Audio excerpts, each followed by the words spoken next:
बाबा है, हम लोग गुजराती बाबा है, जानते नहीं हो। ये माता जी की नाभि की पूजा होती है। सत्य वचन। हाँ।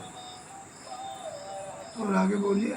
और ऊपर जो मंदिर है वो माता जी के त्रिशूल जो राक्षस का वध किया था सर, वो स्तंभ किया था, वो ऊपर है, पहाड़ के ऊपर 300 पावर में।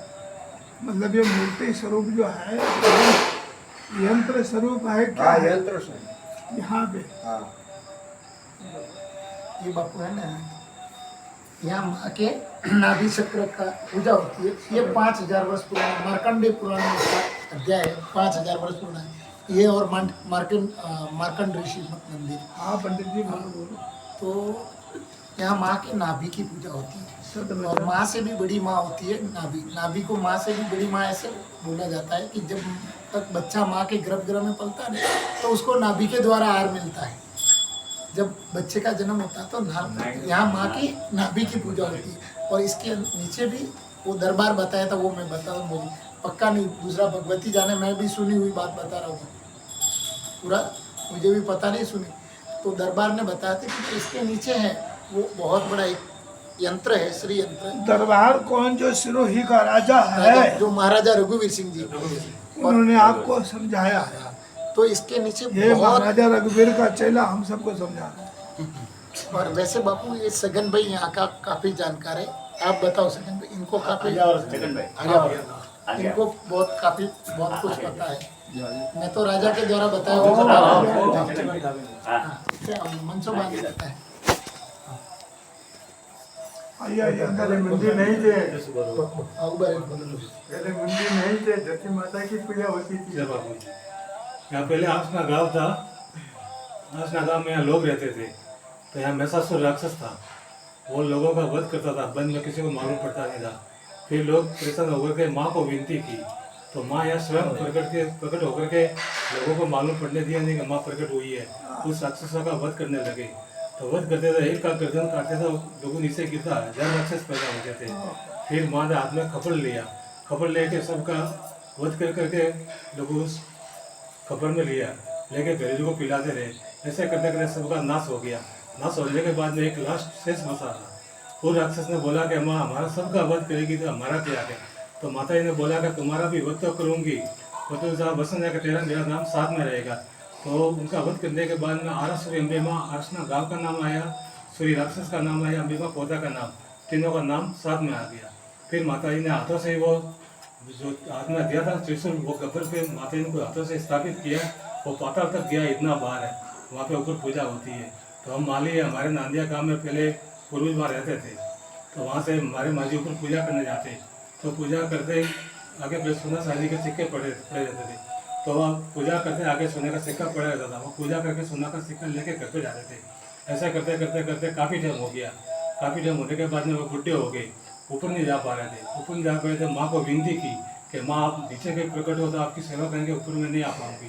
तो माता जी में सपने में आके पंचमुखी नाग का पत्थर का बना हुआ है इस नीचे के नाभि के रूप में यहाँ प्रकट हुए थे। फिर माँ जी ने ढूंढते ढूंढते यहाँ दिखाई दिए, फिर यहाँ सेवा चालू की, फिर यहाँ मंदिर। ऊपर गुजरात में है वो, क्या इतिहास है? वो शायद दाता के राजा ने सिरे के राजा से उनके साथ शादी की थी। तो राजा घोड़े पे सवार होकर के यहाँ पे जाते, पहले उनके पास गाड़ियाँ बाड़ियाँ नहीं थी, गाड़ियाँ अभी है, पहले घोड़ी थी। तो घोड़े पे सवार होकर जाते थे, कोई जंगल ही था। तो माता जी खुद बूढ़ी औरत के रूप में राजा को मिलते बिठाते, बातचीत करते, पेड़ के नीचे पानी पिलाते। ऐसे करते करते 2-3 बार मिले। तो राजा ने विचार किया कि माँ जी जंगल में अकेले रह रहे हैं, ये क्या खाते हैं, क्या पीते, कैसे रह रहे, इनको महलों में लेके जावे। राजा ने विचार किया। तो ऐसा करते करते 2-3 बार माता जी मिले। तो राजा ने माता जी को बोला कि माँ जी आप जंगल में रह रहे हो, राजा को मालूम नहीं कि माता जी है। तो माँ जी आप जंगल में रह रहे हो, आप महलों में आता हो, आ जाओ, नौकर आकर आपकी सेवा करेंगे, आपको वहाँ पे अच्छा रहेगा। तो राजा ने माता जी को बोला, माता जी ने मना बोला, राजा यहाँ मैं ठीक हूँ, मेरे को कहीं आना यहाँ से नहीं है। फिर 2-3 बार बोले तो माता जी ने विचार किया, चलो राजा बड़ा आदमी, ये भी इतना प्रजा संभाल रहा है, इसका भी मान रख देते हैं। तो माता जी ने बोला कि देख राजा घोड़े पे सवार होकर जाता, पीछे मुड़ के देखना मत।